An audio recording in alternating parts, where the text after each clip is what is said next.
The scale of the public spending reductions, which have been widely discussed now, with departments expected to look at ranges of cuts between 25 and 40%. But in a world where we know local government in particular has virtually no services that any minister has ever said are to be protected. So you'll have to expect that over 4 or 5 years, the cuts are going to be in the 30 to 40% area.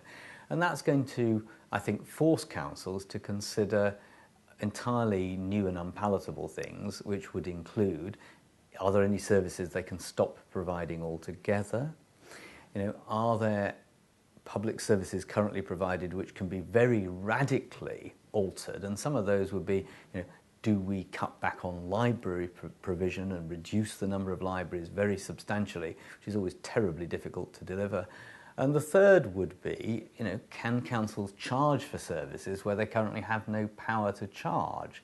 So again, I think that local authorities might well, think about petitioning or asking government, are there areas there are areas where we would like to charge for services which are currently not charged for, or charge more for them. Might include libraries, but could include other elements, presumably of social care, and then even elements, even more controversially, there are things that could be done in education in addition to the core of compulsory education, where any of these councils might be able to think of ways they could start setting fees and charges. And there are certainly other things that councils already set fees and charges for, all leisure and recreation services, and even tiny things, though important to the people who use them, like allotments and all of that kind of thing, where councils are just going to have to put up the charges because the alternative will be stopping the service.